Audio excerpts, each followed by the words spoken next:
Morning विद्यार्थी मित्र हो, नमस्कार. मी प्राध्यापक अनिल पाटील तुमचं आजच्या अध्यापन क्रियेमध्ये स्वागत करतो आणि आजच्या अध्यापन घटकाला सुरुवात करतो. विद्यार्थी मित्र हो, इयत्ता 12वी, विषय आहे मराठी, युवक भारती या आपल्या पुनर्रचित अभ्यासक्रमातील अत्यंत महत्त्वाचा जो काही घटक आहे त्या घटकाला आज आपण सुरुवात करणार आहोत. एकदम अगदी आगळीवेगळी या ठिकाणी जी कथा आहे ती तुमच्यासमोर मी घेऊन आलेलो आहे. अत्यंत मजेशीर आणि अत्यंत हसवणारी आणि शाब्दिक कोटी विनोद ह्या कथेमध्ये त्या ठिकाणी लेखकांनी दर्शवलेला आहे. तर विद्यार्थी मित्रांनो, सुरुवात करूयात आजच्या ह्या अध्यापन घटकाला. त्या घटकाचं नाव आहे दंतकथा. म्हणजे आपल्या पाठ्यपुस्तकातील 10व्या क्रमांकाचा जो काही धडा आहे अनुक्रमणिकेनुसार तो म्हणजेच दंतकथा आहे. दंतकथा या शब्दाचा प्रथमतः मी तुम्हाला अर्थ सांगतो. दंतकथा म्हणजेच त्या ठिकाणी पौराणिक पद्धतीने सांगितलेली एक कथा आहे, म्हणजेच असा त्याचा अर्थ किंवा समज आपला होतो. परंतु या ठिकाणी पौराणिक कथा किंवा पारंपरिक पद्धतीने चालत आलेली कथा त्याचा इथं कुठेच अर्थ होत नाही. ही दंतकथा अगदी वेगळी आहे. ही दंतकथा म्हणजेच आपल्या तोंडामध्ये, आपल्या ह्या तोंडामध्ये जे काही 32 प्रमुख पाहुणे बसलेले आहेत, शुभ्र, सकाळी आपण त्यांना स्वच्छ करतो, जे स्वच्छ करतो पांढरे शुभ्र दिसतात ते दात, त्या दातांविषयी या ठिकाणी आपल्या लेखकांनी आपल्याला त्याचं महत्त्व आणि त्या दातांविषयीचं त्या ठिकाणी जे काही आपल्यावर संकट येतं किंवा दात कशा पद्धतीने आपल्याला त्रास देतात किंवा दातांविषयी कुठल्याही पद्धतीचं प्रेम न वाटणारे आपले हे लेखक वसंत सबनीस, म्हणजे त्यांचं मूळ नाव आहे रघुनाथ दामोदर सबनीस, असं त्यांचं पूर्ण मूळ नाव आहे. तर आजच्या ह्या घटकाला सुरुवात करणार आहोत. आजच्या अभ्यासासाठी, अध्यापनासाठी आणि मुळात म्हणजेच सर्वात महत्त्वाचा घटक, यात अत्यंत नाविन्यता, नवीन काहीतरी शिकण्यासारखं आपल्याला त्या ठिकाणी मिळणार आहे. तर विद्यार्थी मित्रांनो, जास्त वेळ न घालवता आपण प्रथमतः दंतकथा या कथेला सुरुवात करण्या अगोदर आपले जे लेखक आहेत रघुनाथ दामोदर सबनीस म्हणजेच वसंत सबनीस यांचा थोडक्यात परिचय करून घेऊयात. नंतर मग आपण पुढे आपल्या ह्या मूळ दंतकथेला सुरुवात करणार आहोत. विद्यार्थी मित्र हो, प्रथमतः वसंत दामोदर सबनीस, रघुनाथ दामोदर सबनीस असं त्यांची नावं आहेत. सुप्रसिद्ध लेखक, विनोदकार, नाटककार सबनीस यांनी लेखनास प्रारंभ केला. तो कवितेने, नंतर ते विनोदी लेखनाकडे वळलेत. पानदान, चिल्लर खुर्दा, भारूड, मिरवणूक, पंगत, आमची मेली, पुरुषाची जात असे विनोदी लेखसंग्रह त्यांचे प्रसिद्ध आहेत. खांदेपालट, पखाल, आत्याबाईला आल्या मिशा, थापाड्या, विनोदी द्वादशी, बोका झाला संन्यासी हे कथासंग्रह त्यांचे प्रसिद्ध आहेत.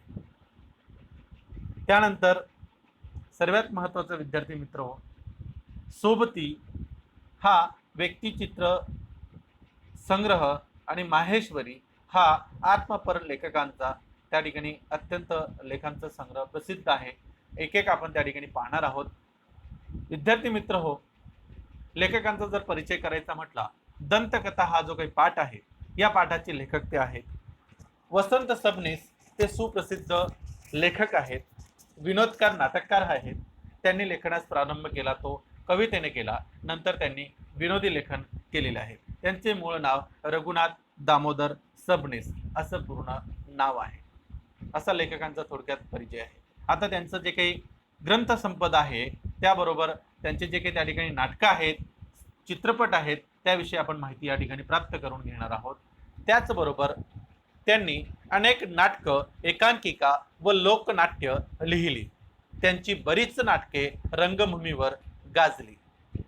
त्यांच्या 2 साहित्य कृतींना महाराष्ट्र राज्याचे उत्कृष्ट वाङ्मयीन पुरस्कार मिळाले आहेत.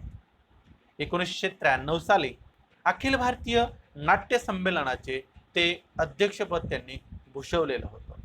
किशोर या बालमासिकाचे संपादक पद त्यांनी भूषवलेले होते. म्हणजेच अत्यंत उत्कृष्ट पद्धतीने त्यांनी त्यांच्या कार्यामध्ये साहित्य संपदेचा समावेश, लेखनाचा समावेश वसंत सबनीस यांनी करून घेतलेला आहे.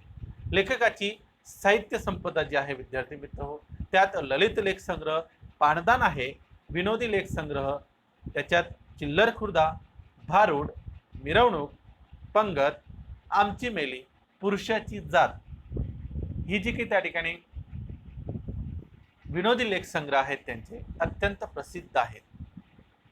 त्यानंतर कथा संग्रह जे आहेत विद्यार्थी मित्र, खांदेपालट, पखाल, आत्याबाईला आलेल्या मिशा, थापाड्या, विनोदी द्वादशी, बोका झाला संन्यासी, हे अत्यंत प्रसिद्ध असे त्यांचे कथासंग्रह आहेत विद्यार्थी मित्र हो.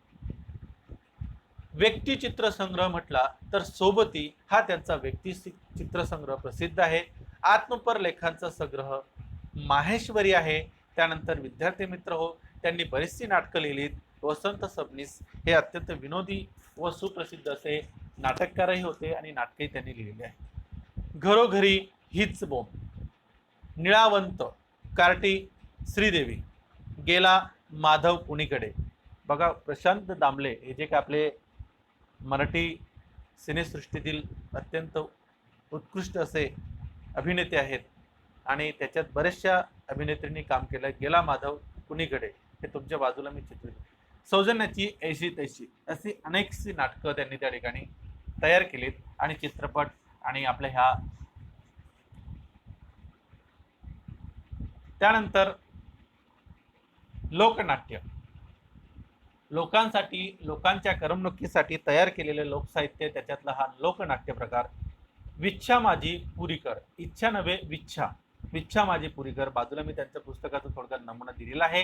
त्यानंतर एकांकिका संग्रह, एकांकिका म्हणजे वन ॲक्ट प्ले म्हणतात विद्यार्थी मित्र. एकच व्यक्ती त्या ठिकाणी वेगवेगळी भूमिका सादर करतो, त्याला एकांकिका म्हणतात. प्रेक्षकांनी क्षमा करावी, चिखल, बघा त्या ठिकाणी प्रेक्षकांनी क्षमा करावी म्हणजे माफी करावी. आणि दुसरं जो आहे चिलखतराज जगन्नाथ, बालसंग्रह कथासंग्रह त्यांचा आहे. गुदगुल्या असा त्यांचा बाल कथासंग्रह आहे. त्यानंतर विद्यार्थी मित्र हो, हे चित्रपट तुमच्या समोर मी जे काही त्या ठिकाणी सादर केलेले आहेत, बनवा बनव्या आहे, बाळाचे बाप, ब्रह्मचारी, हे चित्रपटही त्यांनी दिग्दर्शित केलेले होते. त्यांच्या कथा त्यांनी लिहिलेल्या होत्या. त्यात सोंगड्या त्यांचा चित्रपट आहे. त्यानंतर विद्यार्थी मित्र हो, एकटा जीव सदाशिव त्यांचा चित्रपट आहे. विद्यार्थी मित्र हो, हऱ्याणाऱ्या, जिंदाबाद, अशी ही बनवा बनवी, बाळाचे बाप, ब्रह्मचारी, हे चित्रपट विद्यार्थी मित्र हो, लक्ष्मीकांत बेर्डे, अशोक सराफ, त्यानंतर सचिन खेडगावकर, म्हणजे त्या ठिकाणी हे जे काही अभिनेते आहेत अत्यंत प्रसिद्ध असे अभिनेते आहेत मराठी सिनेसृष्टीतील आणि हिंदी सिनेसृष्टीतील, त्यांच्यासोबत त्यांनी काम केलेलं आहे. अत्यंत चांगल्या पद्धतीचं असे विनोदी लेखक वसंत सबनीस आहे. तर पुढच्या त्यांच्या मध्यवर्ती जी काही कल्पना आहेत, म्हणजे त्यांच्याविषयी त्या ठिकाणी थोडक्यात जे काही परिचय होता तो आपण या ठिकाणी करून घेतला. तर त्यांना पुरस्कार पारितोषिक जे आहेत ते मिळालेले, भरपूर काही पुरस्कार पारितोषिके त्यांना मिळालेले आहेत.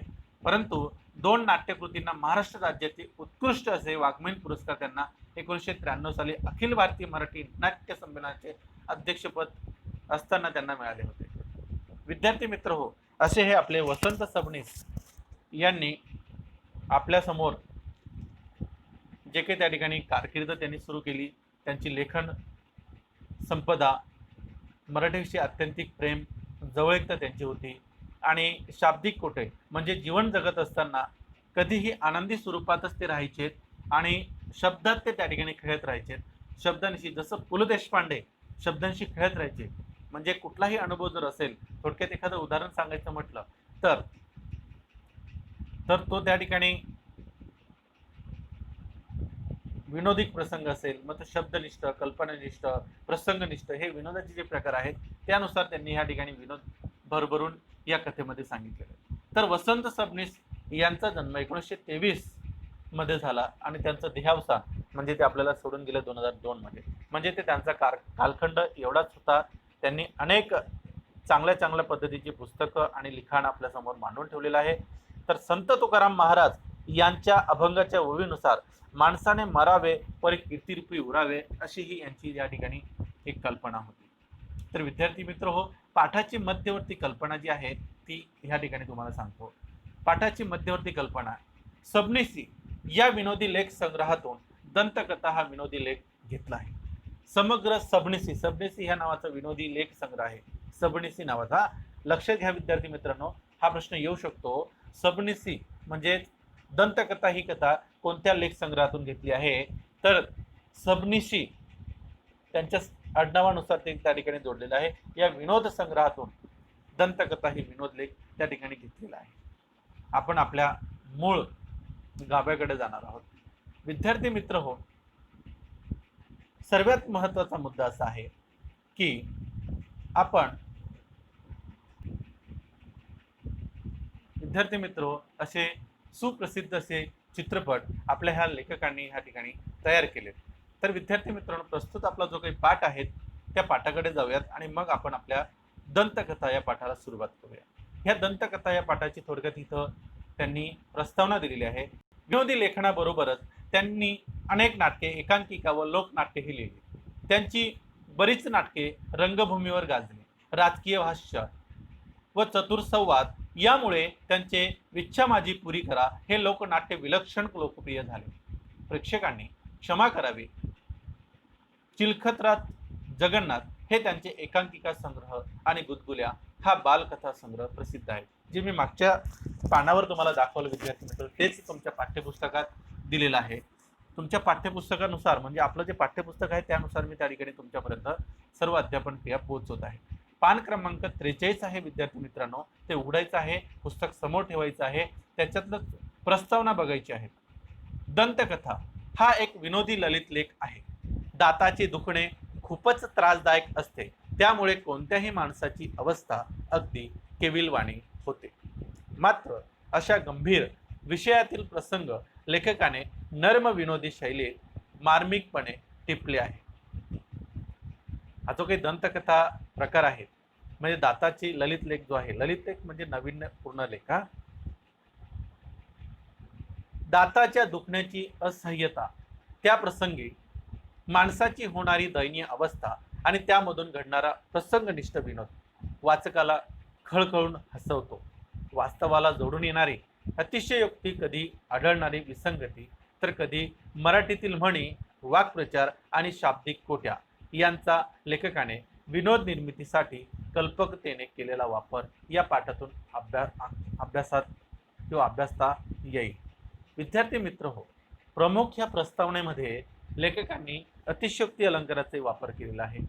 शाब्दिक कोटी, म्हणी, वाक्प्रचार आणि प्रसंगनिष्ठ विसंगती, औचित्य विसंगती म्हणतात, आणि प्रसंगनिष्ठ, शब्दनिष्ठ आणि हे जे काही विनोदाचे प्रकार आहेत, प्रसंगनिष्ठ, शब्दनिष्ठ, कल्पनानिष्ठ, अशा स्वरूपाचे जे काही प्रकार आहेत विनोदाचे, त्याचा वापर खळखळून या ठिकाणी त्यांनी केलेला आहे. जो काही दाताचं दुखणं आहे तो खूप त्रासदायक असतो, त्यामुळे कोणत्याही माणसाची अवस्था अगदी केविलवाणी होते. मात्र अशा गंभीर विषयातील प्रसंग लेखकाने अत्यंत नर्म विनोदी शैलीमध्ये व्यवस्थितपणे त्यांनी टिपलेला आहे. तर विद्यार्थी मित्र हो, मध्यवर्ती जी पाठाची कल्पना होती, सबनिशी या विनोदी लेख संग्रहातून दंतकथा हा विनोदी लेख घेतला आहे. विद्यार्थी मित्रांनो, दाताची दुखण्यामध्ये माणसाची अवस्था केविलवाणी होते हे लेखकाने नर्म विनोदी शैलीत मार्मिकपणे टिपले आहे. दातांची दुखणे हा गंभीर विषय घेऊन दातांच्या अशा गंभीर दुखण्यालाही बगल देत म्हणजे सोडून देत प्रसंगनिष्ठ विनोद साधत वाचक मनाला सुकवण्याचे काम या लेखातून लेखकाने केलेले आहे. पाठाचा जो काही प्रमुख हेतू आहे विद्यार्थी मित्र, दंतकथेचा एक अर्थ कल्पित कथा, कल्पित कथा त्याचा अर्थ आहे.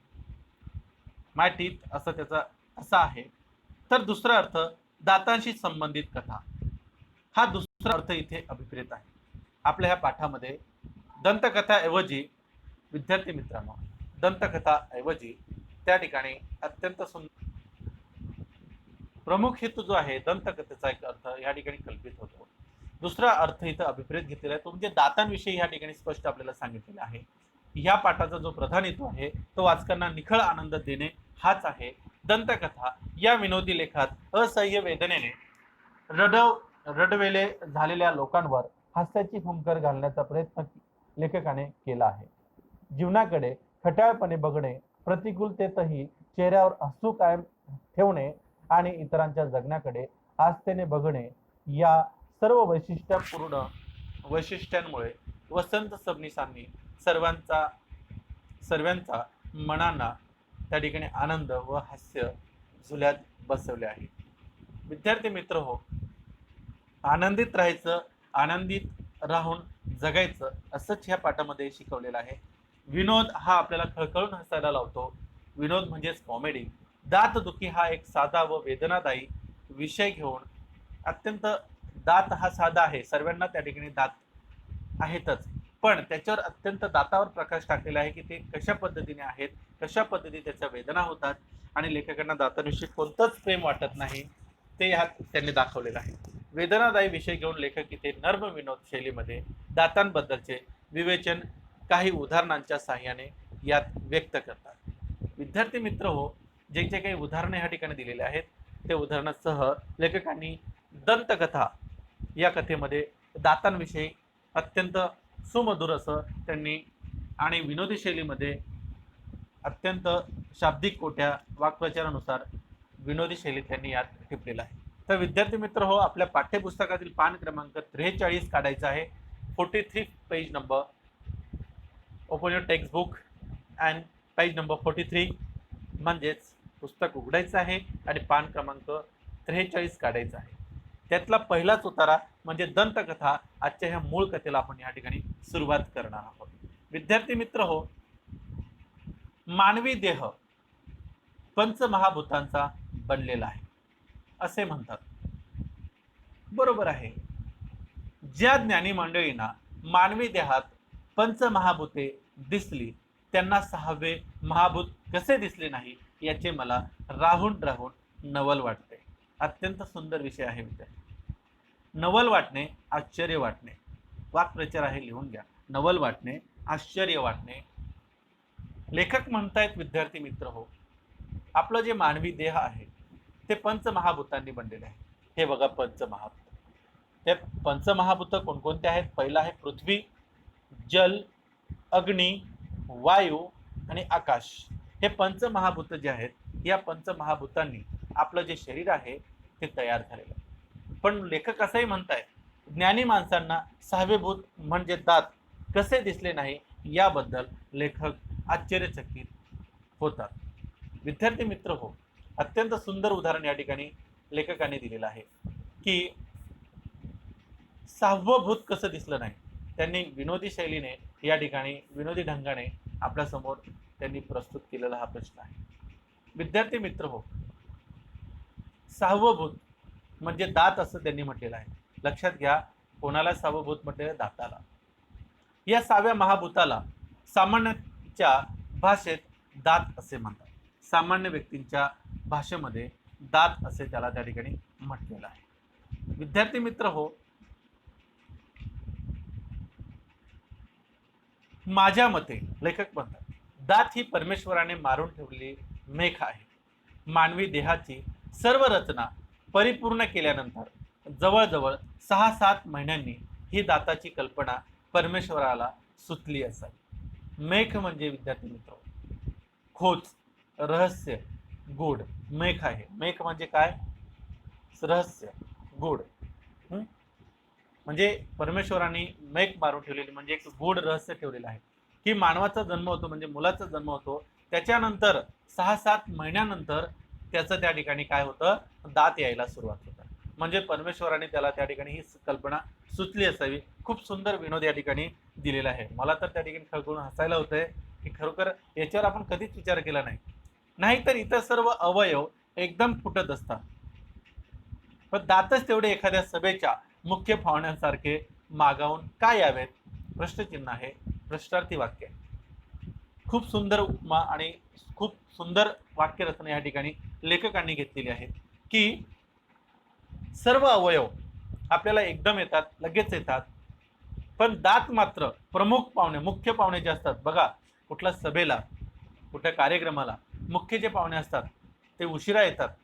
तशाच पद्धतीने मुख्य पाहुण्यांसारखे हे दात मागाहून का यावेत, काय असं त्या ठिकाणी रहस्य आहे, असं लेखक या ठिकाणी आपल्याला दर्शवून देतात. हे पंचमहाभूत आहेत आणि मेख म्हणजेच खोज, गूढ गोष्ट किंवा गूढ रहस्य, असा त्याचा त्या ठिकाणी अर्थ आहे.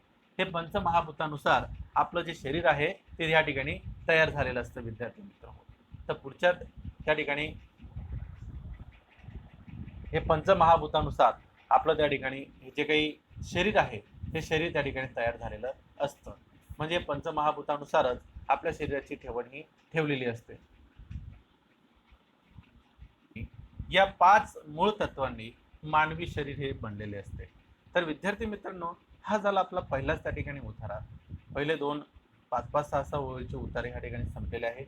यात लेखकांनी म्हटलेलं पंचमहाभूतांनी आपलं शरीर बनलेलं आहे.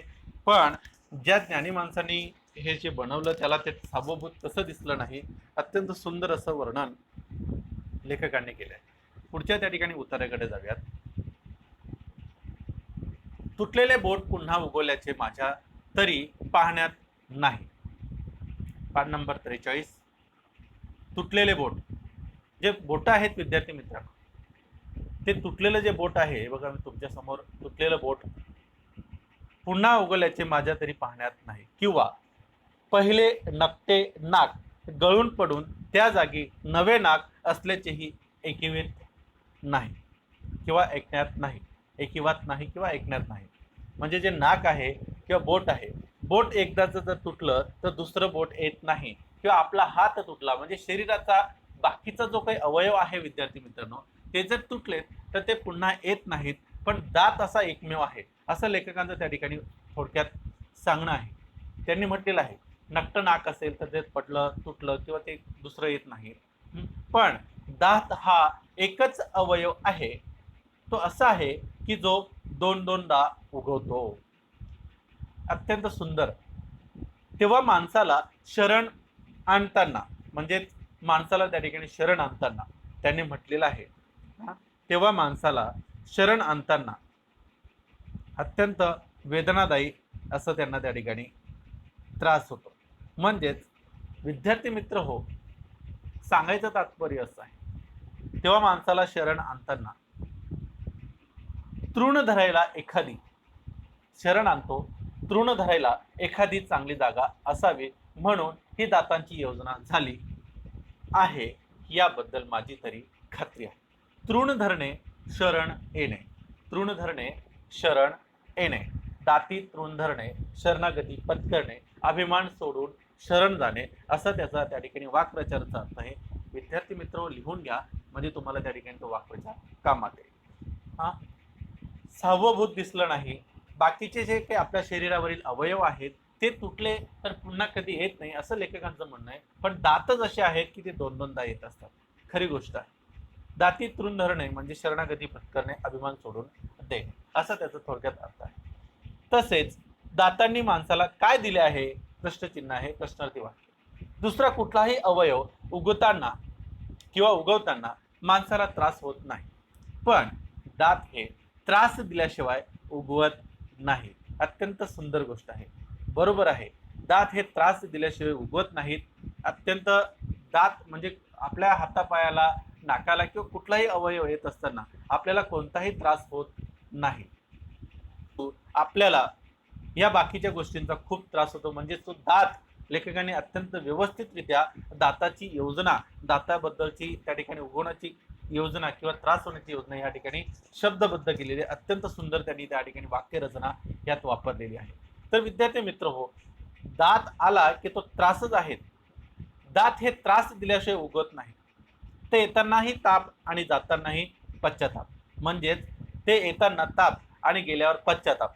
अंडरलाईन करा विद्यार्थी मित्र, अधोरेखित करा. उद्गारार्थी वाक्य आहे, उद्गार चिन्ह आहेत. म्हणजे ज्यावेळेस दात येतात, तुम्हाला माहिती असेल विद्यार्थी मित्र हो, दात कशा पद्धतीने येतात. आपलं जे डोकं आहे, मस्तक म्हणतात त्याला, त्याला फोडून ते बाहेर येतात. म्हणजे आपल्याला दात येतात ना, त्यावेळेस आपल्याला खूप ताप येतो. आणि यात खूप सुंदर त्यांनी हे जे काही जुळवाजुळव केलेली शब्दांची अत्यंत सुंदर आहे विद्यार्थी मित्र. आल्यावरही ताप असतो, म्हणजे आल्यावर अंगाला ताप येतो आणि गेल्यावर पश्चाताप होतो. सुंदर असं त्या ठिकाणी उपमा केलेली आहे. मला स्वतःला तर दातांबद्दल मुळीच प्रेम वाटत नाही. लेखक स्वतः म्हणतात, कबूल करतायत की मला दातांबद्दल अजिबात प्रेम राहिलेलं नाही, काहीच प्रेम वाटत नाही. कारण लहानपणी मला दात येत असताना त्यांनी घरातल्या माणसांना रडवले होते. मला लहानपणी दात असताना त्यांनी घरातल्या माणसांना रडवले होते म्हणे. उद्गारार्थी चिन्ह आहे. अर्थात हे सर्वस्वी खरे असेलच असे नाही, त्यांच्याबरोबर मीही रडलो असलो पाहिजे. म्हणजेच हे सर्वस्व खरं असेल असं नाही. लहानपणी मला ज्यावेळेस दात आले, लेखक म्हणतायत की मला ज्यावेळेस दात आले त्यावेळेस मी सर्वांना रडवायचो, मीही स्वतः रडलो असेल. म्हणजे खूप मला त्यांनी त्या ठिकाणी त्रास दिला. दात आल्यानंतरही मी दिसेल त्याला चावत असेल अशी एक दंतकथा ऐकून अजूनही कित्येक नातेवाईक माझ्यापासून दूर पळतात. बरोबर आहे. की लेखक असं म्हणतायत की मला दात आले, लहानपणी मला दात यायचे, त्यावर मला ताप आला, त्रास झाला, मी दुसऱ्यांनाही रडवायचो, मीही रडायचो, खूप त्रास झाला. पण असंही माझी दंतकथा आहे. दंतकथा म्हणजेच काय? दातांची कथा. दंतकथा हा शब्द बऱ्याच ठिकाणी आपण वापरतो विद्यार्थी मित्र, पण या ठिकाणी विनोदी ढंगाने वसंत सबनीस यांनी दंतकथा हा शब्द आणि शीर्षक दिलेला आहे.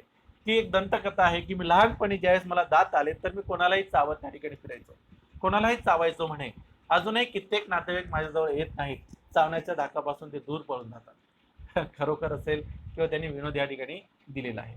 आता मी दिसेल त्याला मुळीच चावत नाही, म्हणजे सत्यता ही आहे की आता मी कोणालाही चावत नाही. मला माहिती आहे, कारण चावण्याची हौस अनेकदा स्वतःचीच मनगटे चावून चावून भागवली आहे. म्हणजे चावण्याची जी काही हौस आहे विद्यार्थी मित्र, ती स्वतःची जी काही मनगटे आहेत, ती मनगटे स्वतःचं मनगट मी चावायचो म्हणून पूर्ण हौस या ठिकाणी पूर्ण फिटलेली आहे, त्यात काहीच राहिलेलं नाही आणि ते निघून गेलेलं आहे. विद्यार्थी मित्रांनो, म्हणजेच मुळीच त्या ठिकाणी कुठलाही अर्थ यात राहिलेला नाही. म्हणजे सांगायचं तात्पर्य असं आहे विद्यार्थी मित्रांनो की आपण जर विचार केला तर वेगवेगळ्या पद्धतीने दातांची कल्पना या ठिकाणी लेखकांनी मांडलेली आहे. खूप सुंदर कल्पना आहे आणि त्या कल्पनेला त्या ठिकाणी खरोखर दाद द्यायला पाहिजे. आणि जर ती खरोखर म्हणजेच विशिष्ट अशी कल्पना ना, लेखकांनी त्यांना रडवलेलं होतं. म्हणजेच खूप काही त्या ठिकाणी घरातल्या लोकांना चावायचे किंवा असं लहानपणीची कथा त्यांच्याबद्दलची होती. पण लहानपणी त्यांनी हौस फेडून घेतलेली होती की चावून चावून त्यांनी स्वतःचं मनगट चावून चावून त्यांनी चावलेलं होतं. हे बघा, लेखकाला दातांबद्दल प्रेम न वाटण्याचे कारण स्वतःचं मनगट चावायचे, दुसऱ्याला चावायचे, अशा पद्धतीने त्यांची स्थिती होती. विद्यार्थी मित्र हो, पण माझ्या दातांनी मला एवढा उपद्रव दिला आहे की त्या मानाने दुसऱ्यांना झालेला उपद्रव काहीच नाही. आणि म्हणूनच दातांबद्दल मला दातांत धरता येईल एवढा सुद्धा आदर राहिलेला नाही. दातांमध्ये काही धरता येईल असा मला एवढाही अनुभव किंवा आदर किंवा प्रेम आपुलकी दातांबद्दल अजिबात राहिलेली नाही. आता विद्यार्थी मित्र हो, दातांत म्हणजे याचा अर्थ असा आहे, दातांत म्हणजे त्याचं त्या ठिकाणी दातांत धरणे, दातांत धरता येणे, वाक्प्रचार आहे. सामान्य, क्षुल्लक किंवा किरकोळ वस्तू बाळगणे, किरकोळ वस्तू बाळगणे असं दातांत या शब्दाचा त्या ठिकाणी वाक्प्रचारही आहे, अर्थही आहे. माझ्याप्रमाणे मराठी भाषेलाही दातांबद्दल आदर नाही असेही मला नंतर आढळून आले. कारण मराठी भाषेत अशी म्हण किंवा शब्दप्रयोग नाही की ज्यात दातांबद्दल मंगल भावना व्यक्त झाली आहे. ज्या म्हणी व शब्दप्रयोग दातांशी निगडित आहेत त्या दारिद्र्य, भिकारपणा, असभ्यपणा यांचे प्रत्यंतर घडवणाऱ्या आहेत. लेखक म्हणतायत विद्यार्थी मित्र हो की माझ्याप्रमाणे माझं जसं दातांवर प्रेम नाही तसं मराठी भाषेलाही वाटतंय की मराठी भाषेमध्येही दातांबद्दल अजिबात प्रेम राहिलेलं नाहीये. कारण दातांबद्दलचे कुठलीही चांगली भाषा किंवा चांगली म्हण वाक्प्रचार वापरलेला नाही. म्हणजेच दात काढणे, वाक्प्रचार तुम्हाला 2-3 सांगतो. वाक्प्रचार आहेत, दात काढणे म्हणजे हसवणे, नाकी नऊ येणे, त्या ठिकाणी खूप त्रास होणे, नांगी टाकणे म्हणजेच त्या ठिकाणी आपलं स्वतः पळून जाणे, नांगी टाकणे म्हणजे सर्व अवयव सोडून देणे किंवा आपण सर्व त्या ठिकाणी काम सोडून देणे. दात ओठ खाणे, मनात मोठा राग येणे, दात ओठ खातो बघा, दात मिठी खाणे, मनात राग येणे किंवा त्या ठिकाणी सिंहाचा बकरा होणे म्हणजे दात घशात घालणे, पुरता पराभव करणे, दात उपटून हातात देणे, हे जे काही म्हणी आहेत, घमंड घालवणारा पराभव, जो घमंडी असतो ना त्याचा पराभव करणे असा त्याचा अर्थ होतो. म्हणजेच विचार करा विद्यार्थी मित्र हो, ती दातांबद्दल दाती तृण धरणे, शरण येणे, आताच मगाशी जो मागच्या उतार्यात आपण अशा पद्धतीच्या म्हणी आपल्या ह्या पाठ्यपुस्तकात किंवा मराठी भाषेमध्ये आहेत. अशी चांगली म्हणत नाही, म्हणून भाषेवर मराठी भाषेचंही त्याच्यावर प्रेम नाही. तर विद्यार्थी मित्र हो, नाही म्हणायला प्रेम विव्हल कवीने पुढे सुंदर उदाहरण दिलंय. नाही म्हणायला प्रेम विव्हल कवीने प्रेयसीच्या दातांना कुंदकळ्यांपर्यंत नेऊन पोहोचवले असेल, तेवढाच अपवाद. कुंदकळ्याचं एक झाड आहे विद्यार्थी मित्र. कुंदकळ्यांचं त्या ठिकाणी एक झाड आहे, त्याला पांढरे शुभ्र फुलं येतात. त्या झाडाला फुलं येतात. त्या सुंदर शुभ्र फुलांना त्या ठिकाणी लेखकांनी उपमा दिलेली आहे की कुंदकळ्या फुलांचे जे काही सुंदर अशा कळ्या असतात, लांब लांब शुभ्र अशा दातांच्या पद्धतीने त्यांना ते दिसतात, म्हणून इथे त्यांनी उपमा दिलेली आहे. एखादं प्रेम युगुल असेल साहित्यिक दृष्ट्या भाषिक दृष्ट्या ज्या म्हणीत आहेत त्या अशी एकदाही म्हण नाही की शब्द प्रयोग नाही की ज्या दातांबद्दल मंगल भावना सांगते. विद्यार्थी मित्रांनो, प्रेम युगुल जे आहेत बघा, हे प्रेम युगुल दात आणि त्यात सर्वात महत्वाचा मुद्दा म्हणजे कवींनी त्यात प्रेयसीच्या बाबतीत जर लिहिलंही असेल तेवढाच अपवाद आहे. तरी पण केवळ प्रेयसीच्या दातात जीव अडकून तिच्या प्राप्तीसाठी झगडणाऱ्या प्रियकराचे उदाहरण माझ्या तरी ऐकवीत नाही. बरोबर आहे विद्यार्थी मित्र हो, प्रेम एखाद्या मुलीवर केलं जातं, चांगल्या मुली, पण असं लेखक म्हणतायत की मुलीचं त्या ठिकाणी रंग, डोळा, हनोटी, चेहरा, ओठ, खळी, दाताची खळी किंवा दातांचं त्या ठिकाणी कुठल्याही पद्धतीचा आवड नाही, गालावरची खळी असेल, त्या पद्धतीने जे काही त्याचं त्या ठिकाणी सौंदर्य आहे त्या मुलीचं, त्याच्या आधारावर प्रियकर जो मुलगा असतो तो प्रेम करत असतो. पण लेखक म्हणतायत या ठिकाणी की कोणीही असा प्रियकर आजतागायत भेटलेला नाही त्यांना की त्याच्या दातावर तो प्रेम करतो, की तिचे दात चांगले आहेत म्हणून तिच्या दातांवर तो प्रेम करतो, म्हणून त्याच्या दातांकडे जाऊन तो त्या ठिकाणी, पण असा एकही व्यक्ती, एकही प्रियकर त्यांना भेटलेला नाही. पुढे म्हटलेलं आहे, माझ्या तरी एकिवात नाही, डोळे, रंग, होठ, एखादा तीळ, एखादी खळी माणसाला गुंतवतात. म्हणजे हे जेवढे प्रकार आहेत ते माणसाला प्रेयसीच्या बाबतीत गुंतवून ठेवतात. प्रेयसीच्या बाबतीत आपल्याला ते चांगलं वाटतं, पण दात पाहून वेडा झालेला प्रियकर मला अजून भेटायचा आहे. लहानपणी जे न घासल्याबद्दल मार खाल्ला, म्हणजे लेखक सांगतायत की लहानपणी जो मार खाल्ला आहे तो दात घासल्यामुळे तरुणपणी तोच प्रकार घडला. पण आजतागायत असा एकही प्रियकर मला भेटला नाही की मला त्या ठिकाणी दातांबद्दल वेडा झालेला आहे, तिचे दात खूप आवडतात मला, अशा पद्धतीचा प्रियकर भेटलेला नाही, असं लेखक या ठिकाणी सांगत आहेत. विद्यार्थी मित्र हो, आपण इथंच थांबूयात आणि पुढच्या भागाला परत मी तुमच्या समोर सादर होणार आहे. तत्पूर्वी धन्यवाद. पुढे भेटूया पुढच्या ह्या उताराला. जो उतारा तुमच्या समोर दिसतोय त्या उतार्यातच आपण भेटणार आहोत. पान क्रमांक 43 वरच आहोत आपण. पुढे आपण जाणार आहोत 44 पान नंबरला. ठीक आहे, धन्यवाद. घरीच राहा, कुठेही जाऊ नका. मी तुमच्यापर्यंत सर्व अभ्यासक्रम पोहोचवत जाईल. धन्यवाद.